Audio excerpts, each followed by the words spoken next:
All right, so we left off and we were kind of in the middle of our introduction to vectors, so hopefully you guys thought that that homework was pretty easy. But there are a couple more things that we're going to go through in section 36 before moving on to section 37, so I wanted to talk about those. So when we left off, we were talking about how to add and subtract vectors, and we talked about how it was basically exactly what you think it is. You add the x components, you add the y components. Really not that bad. So if you have something like 2u minus 3v, and I had given you u was 5, negative 2, and v was negative 3, comma 4. So 5, negative 2.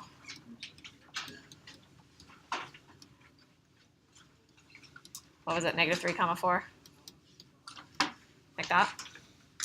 Then when you find 2u, you're just bringing that 2n to the vector. So it basically changes the magnitude of the vector. It changes the length of it. So it becomes 10, negative 4. And then often, just like the distributive property, oftentimes if I have a minus, I'll just distribute the negative. So I'll do plus, and then we're going to add 9, negative 12 to it. So our final component form is going to be 19, comma, negative 16, just like that. So if you have negative v, all negative v is going to be is the negative out front of the negative 3, comma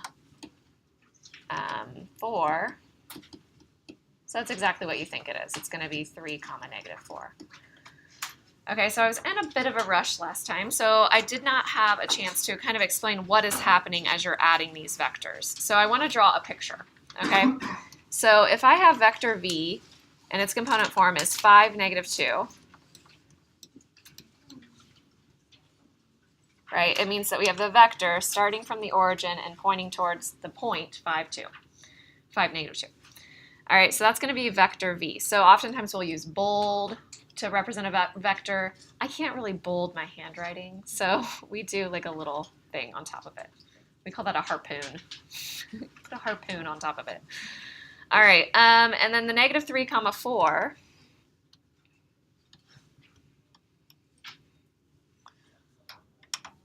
Is going to go towards, from 0, 0 towards negative 3, comma 4, and that's going to be vector v.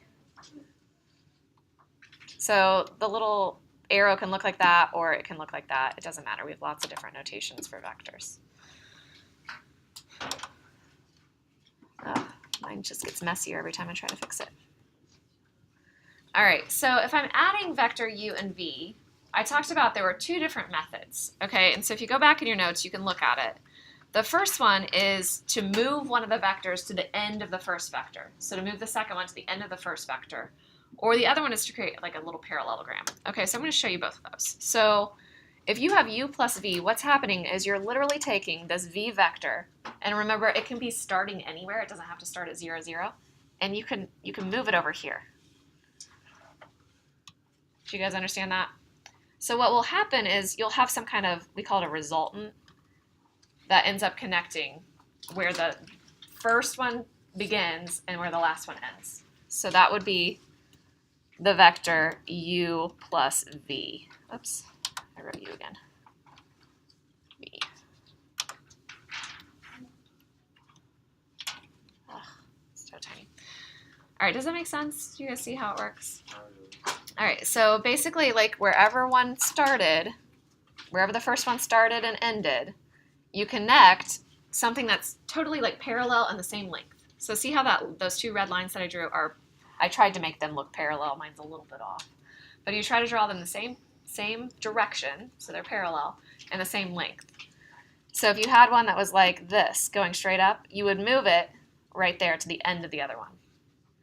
And then when you draw the resultant, it's just going to connect the beginning of the first one to the end of the last one. It's going to connect right there, and that's going to be your resultant vector. Okay, so that's one way you can do it. So what you'll use this for, and we'll do some applications today, would be things like, if you are flying an airplane, Alex, and it's very windy outside, right? You have to adjust for that wind. Like, you can't just think, oh, I'm going to go on this bearing of 350 degrees, and I don't care about the wind. I'm definitely going 350 degrees because I'm stronger than the wind. Like, the wind's going to knock you off course. Like, that's not good. So you need to adjust for that. So that's one of the main ways when we use vectors. All right, so that's one way of drawing them in. The other way of drawing it in is to actually draw in a parallelogram. So maybe I'll do that on this next, well, I guess the next one is not a u plus v one. So let's go back to this u plus v. So let's say we have a vector that looks like this, and we had a vector that looks like this, and this was our u, and this was our v.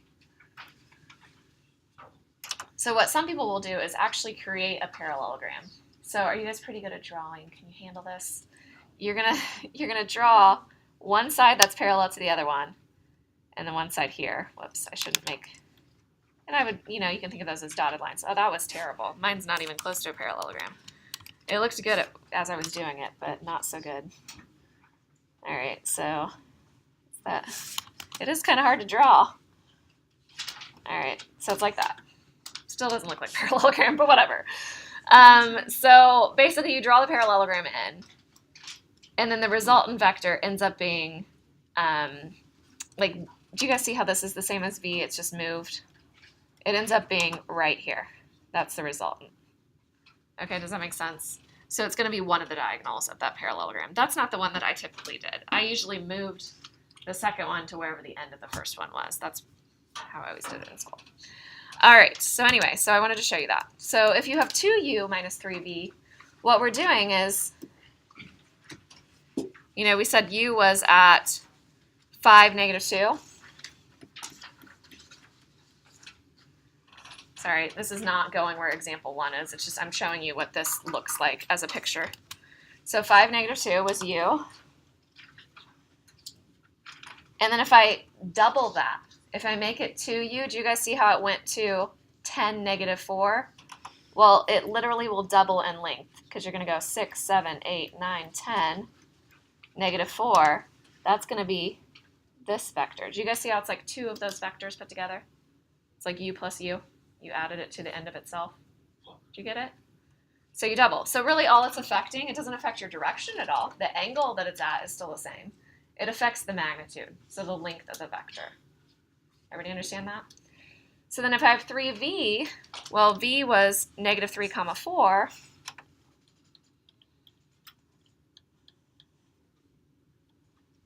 So it was right there. So 3 of those, you can just kind of do a rough sketch, would be 1, 2, 3 of those lengths, which we said was at negative 9 comma positive 12. And so if you're adding these two things together, you're adding to the end of the 2u. So you just make this length here the same as this length here. And you go in that same direction. And then your resultant ends up being connecting those two. Okay, and that's going to be what the 19, negative 16. I don't know what I have my picture. It doesn't look like 19, negative 16, does it? Oh, was it subtraction? Was it a minus? Dang it, I forgot to flip it, yeah. So a negative, when it says minus 3v, it actually goes the opposite direction. So it's actually going to go, let me fix this picture. Sorry, this is why it's good to draw sketches, because then you know when you do something wrong. So this ends up going this direction. This is going to be the negative 3 of those v's. Do you guys see it goes in the opposite direction of v? The angle is the opposite way. And then you can connect it to the end, and so on. So if I connect it to the end, oh jeez, I cannot draw parallel lines on this thing. Usually I'm very good at that stuff. And then you connect. Do you guys see where your resultant would be? It'd be right here. Okay? And it would make sense. Our answer was what? 19, negative 16, is that what it was? It's in the third or in the fourth quadrant, positive and then negative. So we're good. You guys understand what all these pictures are? The pictures will be important eventually, so you should be paying attention. All right, so number 1. So we skipped over the unit vector thing, and this is what I had sent you a little email saying, oh, we didn't get to unit vectors, skip this on your homework right now. So it says a vector with magnitude of length 1 is called a unit vector. So what we were just drawing were vectors of all different lengths, right? We tripled the length of one of them, we doubled the length of one of them. Okay, but what if I just want my magnitude, so my hypotenuse, basically, when we draw the component form, to be 1. Okay, so let's think about that. So that was 2u minus 3v from above. All right, so let's think about this picture. So if I have 5, negative 2, 1, 2, 3, 4, 5, negative 2, right there. Okay, let's think about what the length of it is right now. Okay, it goes over 5, it goes down 2. So if I wanted to find the length, what's it going to be? Yes, the Pythagorean Theorem, yep. So take the square root of 5 squared plus 2 squared. We're doing the Pythagorean Theorem. We end up getting the square root of 29, right? Is that a length of 1? Square root of 29? No. Square root of 29, I don't know what it is, but I know it's a little bit more than 5 and a little bit less than 6, right? It's not a length of 1. So what a unit vector is we want the same direction, but we only want it to go out 1 unit. So you just make it like super tiny. So we want it to be like right here. Do you guys see that green mark that I just tried to draw? You want it to go in that same direction, just being only 1 unit in length. So it's going to be super tiny. So how do we do that? Any guesses? How do I change the length of my vector? How did I make it 3 times as big? I multiplied by 3. So how am I going to make it, smaller? How do I get rid of that square root of 29? What do you think I do? Multiply by 1 over square root of 29. It's basically you divide out by the length. Does that make sense? You're just taking whatever length you had, you're dividing by it. So where it says a vector with magnitude or length of 1 is called a unit vector. If v is not the 0 vector, then the vector u is going to end up being vector v, whatever it was, divided by the magnitude of v. So you take your vector and you divide by the length, right? That's the magnitude.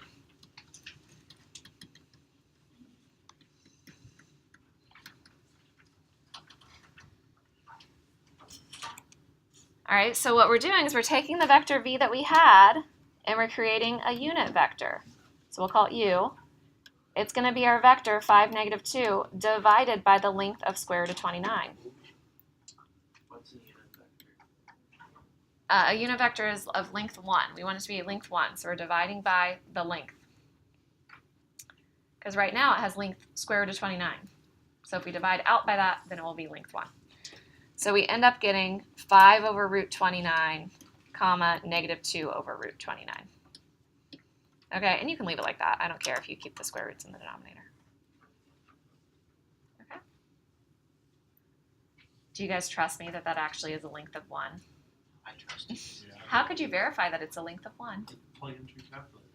And do what with your calculator? You can just plug in those numbers. Like, what are you going to do? So if we checked it, if you had 5 over root 29 squared plus negative 2 over root 29 squared, right? If I do a squared plus b squared equals c squared, do you see how the first one becomes 25 over 29? The second one is 4 over 29. What do we get? Oh. We get 29 over 29, which is 1. So it is a length of 1. Right? That's all we're doing. So it's like the x value, you go right 5 over root 29, and you go down negative 2 root 29 over root 29. All right, so the last thing here in this section says, previously we found the angle of a particular vector using the formula tangent of theta is equal to y over x. But what if we had the angle of the vector in the length of the vector? Okay, and you guys had one like this on your homework, but I thought you were smart enough to do it, and I think you guys were, because I heard many of you saying, oh, the homework was easy. All right, so how could we find the component form then? So here's what we're doing. So it says, suppose we know that the angle is 25 degrees. So our kind of standard angle starting on the positive x-axis and going around. And the length, or the magnitude, of the vector is 10. Okay. How do we find the component form? Component form is always like x comma y with the little triangular bracket things. Okay. So if we're trying to find x and y, what we're trying to find is how far we go over and how far we go up. All it is SOHCAHTOA. Yeah. So if we want to find, let's say, the x value first. Okay, how do I set up my equation to find x? What do? Do I do sine of 25? Cosine of 25. Cosine of 25 degrees equals adjacent over hypotenuse, just like that. And we multiply. So we get 10 times cosine of 25 equals x. And you can find what that is. Make sure you're in degree mode. We'll find it at the 3 decimals, so I get 9.063. Okay, well, what if I wanted to find the y value? Why? I have my 25 degrees. I want to find the opposite to it, and I have the hypotenuse. So I'm going to do sine of 25 equals opposite over hypotenuse. So I end up getting 10 times sine of 25 equals y. So y is equal to 4.226. Okay, that is what we call the component form. So we would write it as 9.063, comma 4.226. So that is the vector starting at the origin, and it tells you what direction you're going in that case. All right, so there's an easy way of doing this. You don't always have to write out SOHCAHTOA every single time. Okay, do you guys see the pattern? So if you're finding an x value, how did we find it? We took the length, and what did we multiply by? Cosine of the angle, right? Does that make sense? So it will always be whatever your magnitude is. Magnitude, we typically will do like absolute value of v, right? We actually call that a modulus. It's kind of weird. Absolute value, modulus, whatever. All right, so if I have this, I'm going to do the absolute value of v cosine of theta. Maybe I'll just say magnitude of v. That will make more sense. Magnitude of v sine of theta, like that. Do you guys see where that came from? Right here. Right, you could do the SOHCAHTOA every single time, and you would always get 10 times cosine of theta, or sorry, magnitude of v times cosine of theta, magnitude of v times sine of theta. So it says find the components. Components, every time you see that, you're saying x comma y of the vectors with the given characteristics. So if you have pi over 6 as your theta and your length is 3, right, you could draw out a little picture. You're saying your length is 3 and you're going out an angle of pi over 6. You want to find the x and y coordinates that would lead to that point right on the tip of that vector. Okay, so all we do is we do, oops, forgot my 3 out front. So I do 3 cosine of pi over 6, comma, 3 sine of pi over 6. Can you do that without a calculator? Here's where pi over 6 is. Remember, that's the point, root 3 over 2, comma, 1/2. So you're going to have 3 times root 3 over 2, and you're going to have 3 times 1/2. So your final answer is going to be 3 root 3 all over 2, comma, 3 over 2. Done. And you could check, you could do the Pythagorean Theorem. You'll see that it actually does have a length of 3 if you do that. And if you did your tangent of theta equals y over x, you'd find theta is equal to pi over 6, or 30 degrees, right? Kind of working backwards from what we learned yesterday. All right, so how about this one? So same idea. You know the direction, right? You know the angle, and you know the length. So all you do is 100 cosine of 300 degrees, 100 sine of 300 degrees. And this one is also one you could do without a calculator because we know cosine and sine of 300. It's a unit circle value. It's right here.